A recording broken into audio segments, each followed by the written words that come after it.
দেখো দেখো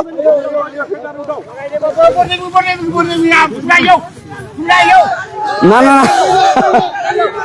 তোমরা দেখো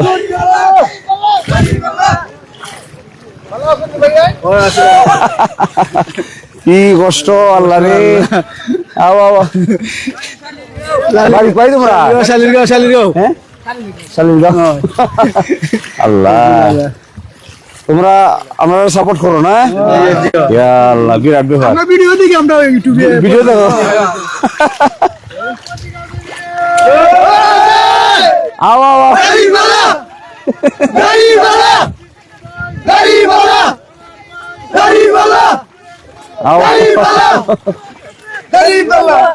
আও আও ধরে এটা ধরে ধরো আমার সাথে দাঁড়াও তো দেখি সবাই আসো দাঁড়াও বাকিরা মুখ বন্ধ করেন সম্মানিত দর্শক শ্রোতা আমি দাঁড়িয়ে আছি এখন কুলুঞ্জ ইউনিয়নের শালিরগাঁওয়ের সামনে একটা ছোট্ট কর্মকাণ্ড চলছে এখানে আমাদের কৃষক ভাইরা ধান রোপণ করতেছেন ধান রোপণ করার সর্বশেষ পর্যায়ে আর কয়েকদিনের মধ্যেই ধান রোপণ করা শেষ হয়ে যাবে এই ভাইদের বাড়ি এই শালিরগাঁও বিভিন্ন বাড়িতে তো এইটাই দিরাই সাল্লার আসল চরিত্র এখানেই জমি জমা হয় এখানেই এখন ধান হয় এক সময় পরে ধান কাটা হয় আবার হাওর হয়ে যায় সবকিছু পানির নিচে চলে যায় আবার কার্তিক মাসে আস্তে আস্তে ভেসে ওঠে তো এই জীবন চরিত্রের মধ্যেই আমাদের জীবন আমরা এদেরকে নিয়ে বসবাস করি এদের জীবনের উন্নতি করাই হলো আমাদের মূল উদ্দেশ্য এদেরকে যদি ভালো করে কাজ শিখিয়ে বিভিন্ন জায়গায় কর্মকাণ্ড করা যায় তাহলে এখানকার অর্থনীতিতে বড় ধরনের পরিবর্তন আনা সম্ভব দেখুন কত কষ্ট করে সনাতনী কায়দায় তারা কৃষি কাজ করে তো তাদেরকে আমি আমার অন্তঃস্থল থেকে ধন্যবাদ জানাই তারা আমাদেরকে দেখে উচ্ছ্বাস প্রকাশ করেছেন আবেগ প্রকাশ করেছেন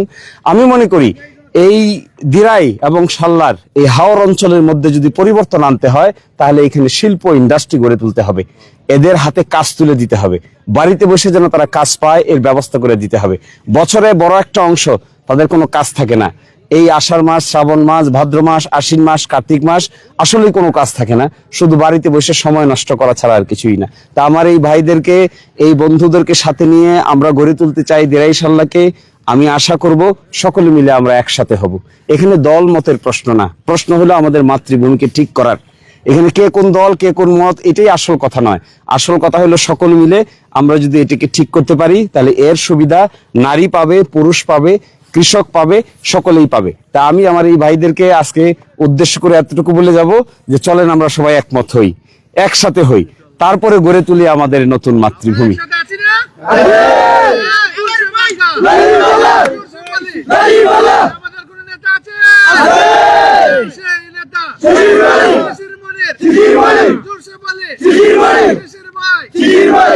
তো সবাইকে অসংখ্য ধন্যবাদ সম্মানিত দর্শক শ্রোতা আশা করি যে যেখানেই আছেন ভালো আছেন সুস্থ আছেন সকলেই শ্রেণীভেদে আমার সালাম এবং আদাব গ্রহণ করুন আমি এখন দাঁড়িয়ে আছি কুলুঞ্জ ইউনিয়নের সর্বশেষ গ্রাম নাগেরগাঁও ডান দিকে আছে তারল ইউনিয়নের শেষ মাথা এবং বাম দিকে আছে জগদল ইউনিয়নের শেষ মাথা এই তিনটা ইউনিয়নের সংযোগ স্থল এখানে হয়েছে এই যে গ্রামে আমরা এখন দাঁড়িয়ে আছি এর আশেপাশে বেশ কয়টা বাড়ি আছে যেটি অন্ধকার এখনো বিদ্যুতের সংযোগ লাগেনি বিদ্যুতের সংযোগ লাগেনি এরকম আরো অনেক জায়গার কথা আমি আপনাদেরকে বলেছি সেই তালিকার সঙ্গে এটিও অ্যাড হলো আমার সঙ্গে দাঁড়িয়ে আছেন জনাব আনোয়ার চৌধুরী তিনি এই অঞ্চলের দায়িত্বশীল আমি এখানে একটি কথা আপনাদেরকে বলতে চাই যে দেখুন খুঁজে খুঁজে বের করা উচিত কোথায় এখনো বিদ্যুৎ সংযোগ লাগেনি এখনো কেন বিদ্যুৎ সংযোগের অভাবে মানুষ অন্ধকারের মধ্যে বসবাস করবে আমাদের দিরাই উপজেলা একটি গুরুত্বপূর্ণ উপজেলা 9টি ইউনিয়ন রয়েছে একটি পৌরসভা তার মধ্যে কুলুঞ্জ ঐতিহ্যবাহী ইউনিয়ন কুলুঞ্জ গ্রামের নাম শুনেছেন আপনারা কুলুঞ্জ গ্রামের নামেই এই ইউনিয়নের নামকরণ করা হয়েছে কিন্তু এখানে একটি সর্বশেষ গ্রাম এটির নাম নাগেরগাঁও এই নাগেরগাঁওয়ের একটি বড় অংশে এখনো ইলেকট্রিসিটি লাগে নাই কারেন্ট লাগে নাই অন্ধকারের মধ্যে মানুষ বাচ্চারা পড়াশোনা করে আমি আপনাদেরকে আহ্বান জানাবো আপনারা এখানে আসেন বিদ্যুৎ কর্তৃপক্ষ এখানে আসেন দেখেন কি কারণে এখানে বিদ্যুৎ সংযোগ লাগেনি যদি একটা দুইটা খুঁটি লাগে খুঁটির ব্যবস্থা করেন এখানে অনেক দেশে বিদেশে মানুষ আছেন যারা ব্যক্তিগতভাবে এগুলো সহযোগিতা করতে চান যদি এরা খুঁটির টাকা দিতে নাও পারে প্রয়োজন হলে খুঁটির জন্য যে খরচ হবে এই খরচ দেওয়ার লোকের এখানে অভাব হওয়ার কথা নয় আমি বিদ্যুৎ কর্তৃপক্ষকে বলবো রুরাল ইলেকট্রিফিকেশন বোর্ড বা পল্লী বিদ্যুৎ বোর্ডকে বলবো আপনারা এখানে আসবেন দেখবেন পর্যবেক্ষণ করবেন দ্রুত এখানে বিদ্যুৎ কানেকশন দেওয়া দরকার। একটা দুইটা খুঁটি যদি লাগে, এর জন্য যে খরচের ব্যবস্থা হবে, এই খরচের ব্যবস্থাও আশেপাশের গুরুত্বপূর্ণ ব্যক্তিবর্গ আছেন, তারা এগুলো বহন করবেন। আর সর্বশেষ গ্রাম হিসেবে কুলুঞ্জ ইউনিয়নের এই সঙ্গম স্থলে জানিয়ে আবারও আমি আপনাদেরকে আহ্বান জানাচ্ছি, খুঁটে খুঁটে দেখে এই দিরাই সাল্লার জায়গাগুলোকে ঠিক করতে হবে। এগুলো দেখার জন্য দরদি মন লাগে, ঘুরতে হয়, আসতে হয়, চলতে হয়, ফিরতে হয়, মানুষের কাছে আসতে হয়। কত যে দরিদ্র মানুষ কত জায়গায় কিভাবে লুকিয়ে আছে, তাদেরকে নিয়ে তাদের জীবন মানের উন্নয়নের জন্য যদি চেষ্টা করা না হয়, তাহলে সত্যিকার অর্থেই আমরা পিছিয়ে থাকব। আমি সকলকে আহ্বান জানাবো, এদের প্রতি হাত বাড়িয়ে দিন, উন্নয়নের কিছুটা ছোঁয়া তাদেরকে পৌঁছে দিন, তারা আলোতে বসবাস করুক, অন্ধকার থেকে বাইরে আসুক। সকলকেই অসংখ্য ধন্যবাদ। আল্লাহ হাফিজ। প্রিয় সাংবাদিক বৃন্দ, আসসালামু আলাইকুম। আপনাদের সবাইকে জগন্নাথ বিশ্ববিদ্যালয় শিক্ষক সমিতি কর্তৃক আয়োজিত আজকের এই সংবাদ সম্মেলনে স্বাগত জানাচ্ছি। আমি ডক্টর ইমরানুল হক, জগন্নাথ বিশ্ববিদ্যালয় শিক্ষক সমিতির সেক্রেটারির দায়িত্ব পালন করছি। শীতের এই কনকনে ঠান্ডার মধ্যে পেশাগত দায়িত্ব পালনের জন্য আপনাদের যে সরব উপস্থিতি, তা আমাদেরকে মুগ্ধ করেছে। আমরা মনে করি আপনাদের এই উপস্থিতি সুষ্ঠু ভোট গ্রহণের জন্য খুবই প্রয়োজন। আপনারা জানেন 6 জানুয়ারি 2026 আজকের এই দিনটি জগন্নাথ বিশ্ববিদ্যালয়ের জন্য একটি ঐতিহাসিক দিন। জগন্নাথ বিশ্ববিদ্যালয় প্রতিষ্ঠার পর এই প্রথম জগন্নাথ বিশ্ববিদ্যালয় ছাত্র সংসদ নির্বাচন হতে যাচ্ছে, যেটা আজ সকাল 9টা থেকে শুরু হয়েছে। সুষ্ঠু নির্বাচন সম্পন্ন করার জন্য জগন্নাথ বিশ্ববিদ্যালয় শিক্ষক সমিতি বদ্ধপরিকর। জগন্নাথ বিশ্ববিদ্যালয় শিক্ষক সমিতির পক্ষ থেকে যা যা করার আমরা যে কোনো কিছু করতে শুরু থেকে প্রস্তুত আছি।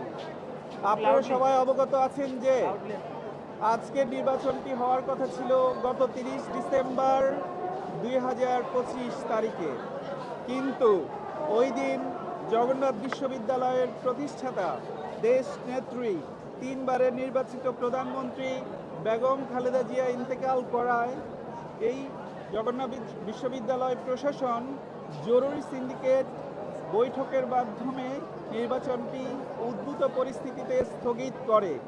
শিক্ষক সমিতির প্রাণের দাবি ছিল যে কোনো অবস্থায় যে কোনোভাবে যোগসু ইলেকশন অনুষ্ঠিত হতে হবে। তারই ধারাবাহিকতায় আপনারা আজকে এই নির্বাচন অনুষ্ঠানটি অনুষ্ঠিত হতে যাচ্ছে, আপনারা দেখতে পাচ্ছেন। আজকে সকাল 9টায় নির্বাচন শুরু হওয়ার পর থেকে আমার পাশে বসা আছে আমার শিক্ষক সমিতির সভাপতি এবং আমার অন্যান্য নেতৃবৃন্দ, শিক্ষক সমিতির নেতৃবৃন্দ। আমরা সকাল থেকে বিভিন্ন কেন্দ্র ঘুরে দেখেছি এবং এরই পরিপ্রেক্ষিতে আজকে আমরা এই সংবাদ সম্মেলন করতে যাচ্ছি। আমাদের যে অবজারভেশন আমরা যা দেখেছি সেন্টারগুলিতে, সে অবজারভেশন আমাদের শিক্ষক সমিতির সভাপতি ডক্টর রইসুদ্দিন তুলে ধরবেন। তার আগে আমি শেষ করার আগে আপনাদেরকে ধন্যবাদ জানাতে চাই। তারও আগে আমি বলতে চাই আমাদের বিশ্ববিদ্যালয়ের সর্বোচ্চ অভিভাবক, আমাদের সবার গার্ডিয়ান, আমাদের বিশ্ববিদ্যালয়ের মাননীয় ভাইস চ্যান্সেলর রেজাউল করিম স্যারকে আমরা শিক্ষক সমিতির পক্ষ থেকে ধন্যবাদ জানাচ্ছি। একই সাথে ধন্যবাদ জানাচ্ছি প্রধান নির্বাচন কমিশনার সহ অন্যান্য নির্বাচন কমিশনার মহোদয়গণ, যারা অত্যন্ত পরিশ্রম করে আজকের এই নির্বাচন অনুষ্ঠানটি বাস্তব রূপ দিচ্ছেন। একই সময়ে আমি ধন্যবাদ জানাচ্ছি আমার প্রক্টোরিয়াল টিমকে, একই সময়ে আমি ধন্যবাদ জানাচ্ছি সকল ক্যান্ডিডেটকে। তার থেকেও সবচেয়ে বড় ধন্যবাদ প্রাপ্য হচ্ছে এই কনকনে ঠান্ডার মধ্যে সকাল থেকে আমাদের যারা ভোট দিতে এসছেন, আমাদের ছাত্রছাত্রীরা, এই ঠান্ডার মধ্যেও তাদের যে সরব উপস্থিতি, তাদের মধ্যে যে আনন্দ উল্লাস দেখা যাচ্ছে, সেটার জন্য তাদেরকেও আমি ধন্যবাদ জানাচ্ছি শিক্ষক সমিতির পক্ষ থেকে। আমরা আশা করছি আমাদের অবজারভেশনগুলি আমরা তুলে ধরব। একই সময়ে সকাল থেকে যেভাবে আনন্দ উৎসব মুখরভাবে ভোট গণনা ভোট কাস্টিং শুরু হয়েছে, আমরা আশা করি শেষ পর্যন্ত সেটা চলতে থাকবে। ভোট শেষ হয়ে যাবে আজকের দিনে এবং এরপরে আমরা সবাই জবিয়ার। সো আমরা প্রত্যেকটা স্টেক হোল্ডারকে বলবো, আপনারা সহনশীল আচরণ করেন, আপনারা যেভাবে সকাল থেকে যে ধরনের আচরণ করেছেন, আমরা শেষ পর্যন্ত সেই আচরণ দেখতে চাই। আমরা সারা বাংলাদেশকে একটা মডেল নির্বাচন উপহার দিতে চাই। সো সকাল থেকে আমাদের যা যা অবজারভেশন, সেই অবজারভেশনগুলি এখন আমাদের শিক্ষক সমিতির সভাপতি ডক্টর রইসুদ্দিনকে আমি তুলে ধরতে অনুরোধ করছি। তার আগে শুধু দুটো কথা আমি ডক্টর রইসুদ্দিন স্যার সম্পর্কে বলি। এই যোগসু নীতিমেলা থেকে শুরু করে আজকে এই নির্বাচন অনুষ্ঠান অনুষ্ঠিত হওয়ার জন্য যিনি নিরলস পরিশ্রম করে গিয়েছে তার টিমের সাথে তিনি হচ্ছেন doctor Raisuddin. So doctor Raisuddin স্যারকে আমি স্পেশাল থ্যাঙ্কস দিতে চাই। আপনার অবদানেই, বিশেষ অবদানে আমি বলবো যে আজকে আমাদের এই নির্বাচন অনুষ্ঠিত হতে যাচ্ছে। আপনি যে রোল আগে প্লে করেছেন, আমরা আশা করছি এই নির্বাচন শেষ হওয়া এবং তৎপরবর্তীতে আপনি, আমি এবং আমাদের টিম সে রোল প্লে করব। যে কোনো অবস্থায় জগন্নাথ বিশ্ববিদ্যালয়ের শান্তি শৃঙ্খলা ধরে রাখার দায়িত্ব আমাদের। আমি সব পক্ষকে বলবো, এটি একটি নির্বাচন অনুষ্ঠান যেভাবে হচ্ছে, এই দিনটি আজকে চলে যাবে 6 তারিখ, তারপর আবারও আমরা সবাই জবিয়ান, আমরা সবাই একটা ফ্যামিলির অংশ হিসেবে থাকতে চাই। সো আমি এখন এই মুহূর্তে আমাদের শিক্ষক সমিতির সভাপতি ডক্টর রইসুদ্দিন স্যারকে অনুরোধ দিচ্ছি। Thank you. বিসমিল্লাহির রহমানির রহিম। আজকের এই সাংবাদিক সম্মেলন, এখানে উপস্থিত আছেন শিক্ষক সমিতির সম্মানিত সাধারণ সম্পাদক অধ্যাপক ডক্টর ইমরানুল হক, সম্মানিত ট্রেজারার অধ্যাপক ডক্টর নাসিরউদ্দিন, আমাদের মধ্যে আমাদের কলা অনুষদের সম্মানিত ডিন অধ্যাপক ডক্টর আরজুমান তারা বানু আছেন, আইন অনুষদের সম্মানিত ডিন ক্রিস্টিন রিচার্ডসন আছেন, আমার অন্যান্য সহকর্মীরা আছেন এবং আপনারা যারা উপস্থিত আছেন। আজকের এই দিনটি, এটা আমাদের জন্য বহুল কাঙ্ক্ষিত একটি দিন।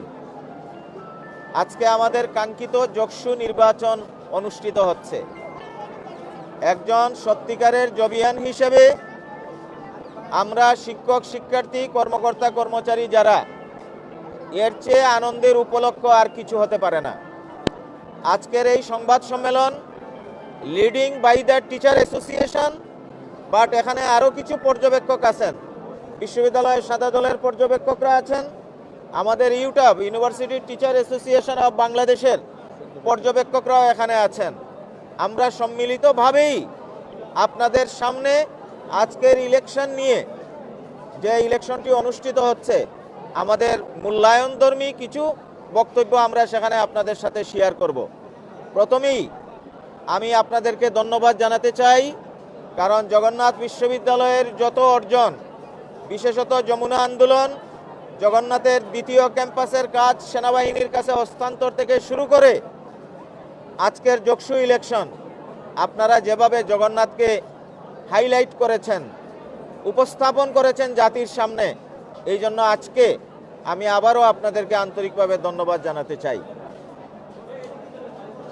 আমরা সকালে ভোট গ্রহণের পরে অনেকগুলো সেন্টার পরিদর্শন করেছি। সামগ্রিক পরিবেশ যেটা, সেটা আমরা পর্যবেক্ষণ করেছি। তার আলোকে পর্যবেক্ষণমূলক কিছু কথা আপনাদের সামনে আমি উপস্থাপন করব। ভোট শেষ হওয়ার পরে এই পর্যবেক্ষণের আলোকে আমাদের ইন টোটাল যে বক্তব্য, সেটা আমরা আবারও আপনাদের সামনে তুলে ধরব, সেটা ভোট গ্রহণের শেষে। আজকে আমি প্রথমেই আমাদের নির্বাচন কমিশন, বিশ্ববিদ্যালয় প্রশাসন, আমাদের পুলিশ প্রশাসন, আপনারা সাংবাদিক যারা আছেন, আমাদের প্রার্থী, আমাদের ভোটার, সবাইকেই আসলে আমাদের পক্ষ থেকে আন্তরিকভাবে অভিনন্দন আমরা জানাতে চাই, কারণ এই উৎসবমুখর পরিবেশ সবার অংশগ্রহণের মাধ্যমেই সম্ভব হয়েছে। আমরা ভোট গ্রহণের পরেই একটি অভিযোগ পেয়েছিলাম যে শহীদ সাজিদ ভবনের 312, 13, 17 যে ভোট কেন্দ্রগুলো আছে, এখানে ভোট গ্রহণে বিলম্ব হচ্ছে। আমি তাৎক্ষণিকভাবে আমার সম্পাদক সহ সেটা ভিজিট করেছি এবং দেখেছি যে সামান্য কিছু বিলম্ব হয়েছিল এজেন্টদের উপস্থিতির কারণে, তো সেটা ওভারকাম হয়েছে এবং যথারীতি সেই ভোট অলরেডি শুরু হয়েছে। পরবর্তীতে আমরা আরেকটি জিনিস দেখেছি, সেটি হলো যে যারা এজেন্ট, এই এজেন্টরা ভোটার লিস্ট নিয়ে কেন্দ্রে প্রবেশ করতে পারবে কিনা, এই নিয়ে একটি বিতর্ক সৃষ্টি হয়েছে। আমরা নির্বাচন কমিশনের সাথে গিয়ে বসেছি, নির্বাচন কমিশন থেকে এই ধরনের একটি নির্দেশনা ছিল, কিন্তু সকালে গেইটে ঢুকার সময় তার কিছু ব্যত্যয় হয়েছে। কতিপয় এজেন্ট ভোটার লিস্ট নিয়ে ঢুকেছে এবং কতিপয়কে ভোটার লিস্ট নিয়ে ঢুকতে দেয়া হয় নাই। তৎপরবর্তীতে আমাদের নির্বাচন কমিশনার 2 জন ওনারা গিয়ে সেটি সুরাহা করেছেন। তো আমি আশা করি যে এইটা নিয়ে যদি কারো মাঝে কোনো বিতর্ক থাকে সেই বিতর্ক নিরসিত হবে। ভোটার লিস্ট নিয়ে যদি ঢুকার অ্যাক্সেস থাকে তাহলে সব প্যানেলের এজেন্টরাই যেন সেটা পায়, সবার জন্য সেটা যেন সমান হয়। আমাদের নির্বাচন কমিশনাররা সেটা সুরাহা করেছেন, আমাদেরকে অবগত করেছেন। আমরা ক্যাম্পাসে ঘুরে দেখেছি অনেক জায়গায় অহেতুক ভিড় জমানো হচ্ছে। আমরা মনে করি নির্বাচনের পরিবেশের জন্য এটা একটা মারাত্মক হুমকি হয়ে দাঁড়াতে পারে। এই সংবাদ সম্মেলন থেকে আপনাদের মাধ্যমে আমাদের আইন শৃঙ্খলা বাহিনী এবং আমাদের বিশেষত ইন্টারনাল প্রক্টরের নেতৃত্বে যে টিম আছে সেই টিমের আমি দৃষ্টি আকর্ষণ করছি। আমাদের ভোটারদের যাদের ভোট প্রদান করা শেষ হয়েছে তাদেরকে ক্যাম্পাস থেকে অত্যন্ত ভদ্রভাবে, বিনীতভাবে, আন্তরিকতার সাথে, বন্ধুত্বপূর্ণভাবে তাদেরকে প্রস্থান করার জন্য যেন ব্যবস্থা নেওয়া হয়। যদি সেটা নেওয়া না হয় তাহলে এক পর্যায়ে আমাদের ছোট্ট এই ক্যাম্পাস, স্বল্প পরিসরে এখানে কিন্তু বাড়তি অলরেডি ভিড় জমে যাবে এবং স্বাভাবিক নির্বাচনের জন্য এই পরিবেশটা ব্যাহত হতে পারে। এটি আমাদের একটা অবজারভেশন। আমাদের বিএনসিসি, আমাদের সাংবাদিক মহল যারা, প্রত্যেকেরই অসামান্য অবদান আছে এই ভোট সফল করার ক্ষেত্রে। কিন্তু কিছু কিছু ক্ষেত্রে আমাদের কাছে কিছু অভিযোগ এসেছে যে কেউ কোনো প্যানেলের পক্ষে ইনফ্লুয়েন্স করার চেষ্টা করছেন। আমি বিশ্বাস করি কেউই করছেন না। আমি এখনের সংবাদ সম্মেলন থেকে আহ্বান জানাতে চাই যে দায়িত্বশীল যারা, আমরা সহ প্রত্যেকেই দায়িত্বশীল ভূমিকা পালন করব এবং কেউ কারো দিকে আমরা বায়াসনেস হব না, কেউ কারো দিকে আমরা পক্ষপাতিত্ব করব না। আরেকটি বিষয়, 30 তারিখে যখন নির্বাচনটি স্থগিত করা হলো, 1 তারিখে সংবাদ সম্মেলন করে আমাদের সমিতির পক্ষ থেকে আমরা দাবি দিয়েছিলাম যে কোনো মূল্যেই হোক 6 তারিখের নির্বাচন বাস্তবায়ন করতে হবে। আমরা অত্যন্ত আনন্দিত আজকে নির্বাচন অনুষ্ঠিত হচ্ছে এবং সেখানে একটা দাবি আমরা জানিয়েছিলাম যে অমোচনীয় কালি এইটার ব্যবস্থা করতে হবে। আমি জানি না বাংলাদেশে অমোচনীয় কালি আদৌ আছে কিনা। আজকে যে কালি সরবরাহ করা হয়েছে আমাদের কাছে অভিযোগ এসেছে যে ডলা দিলে পানি দিয়ে সেটা উঠে যাচ্ছে। আমরা নির্বাচন কমিশনের সাথে যোগাযোগ করেছি, নির্বাচন কমিশন বলেছে যে এটা সমস্যা নেই, এখানে সিগনেচার নিয়ে ভোটারের ভোট কাস্ট করা হচ্ছে। আমরা আস্থা রাখতে চাই নির্বাচন কমিশনের বক্তব্যের উপর। বাট পাশাপাশি আরেকটি অবজারভেশন এসেছে, ভিতর থেকে আমাদের যে সমস্ত ভোটাররা অনুপস্থিত বা আসার সুযোগ নাই,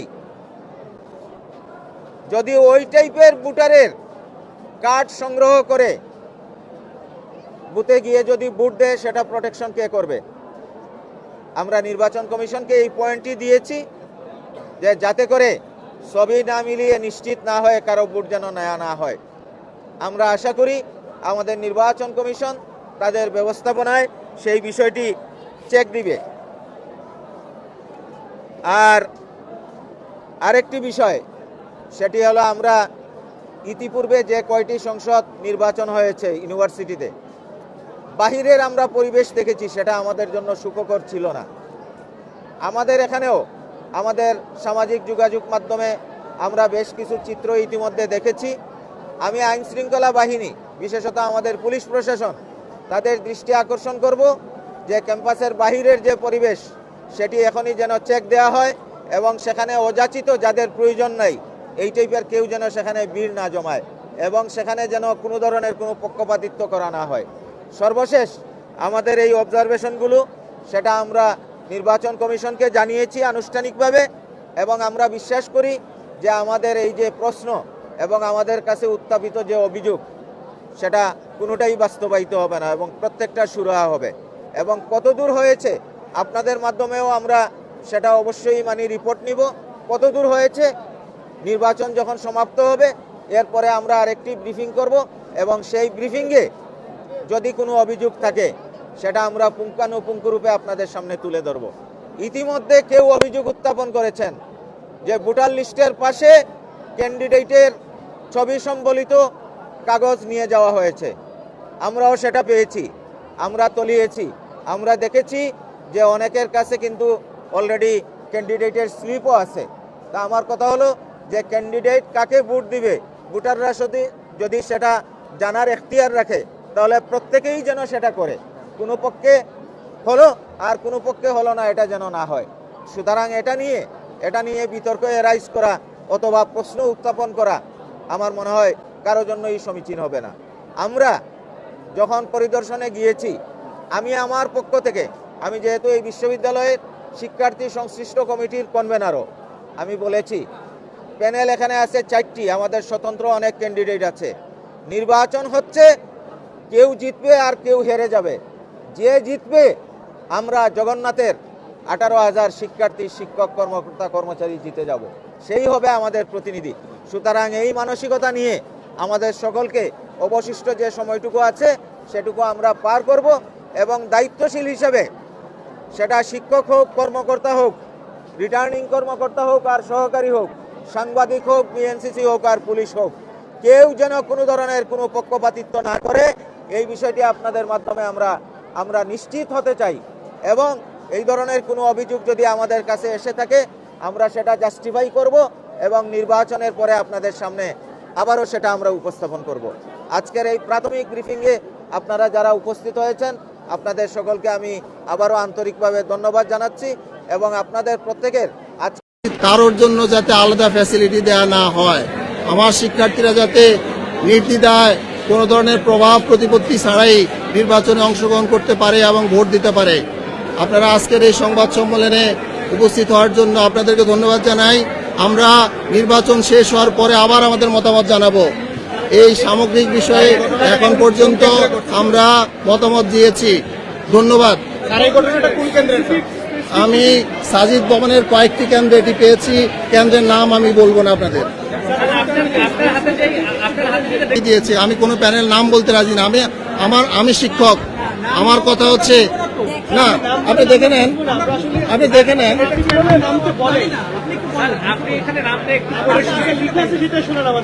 এখানে যে নামটি আছে ঐক্যবদ্ধ নির্ভীক জবিয়ান, এই প্যানেলের এখানে পেছনে ছবি দেওয়া আছে।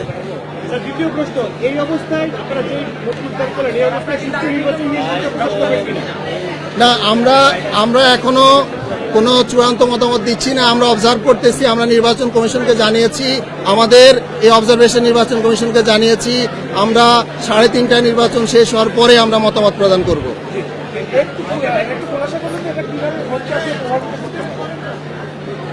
এটি কিভাবে ভোট কেন্দ্রকে ভোটারকে প্রভাবিত করতে পারে, আমি মনে করি সাংবাদিকরা সবাই এটা জানার কথা।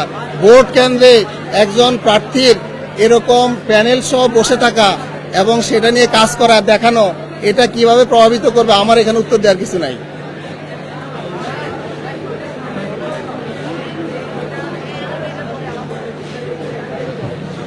না, এটা নির্বাচন কমিশন কখন এলাও করেছে বা করে নাই এটি আমার প্রশ্ন নয়।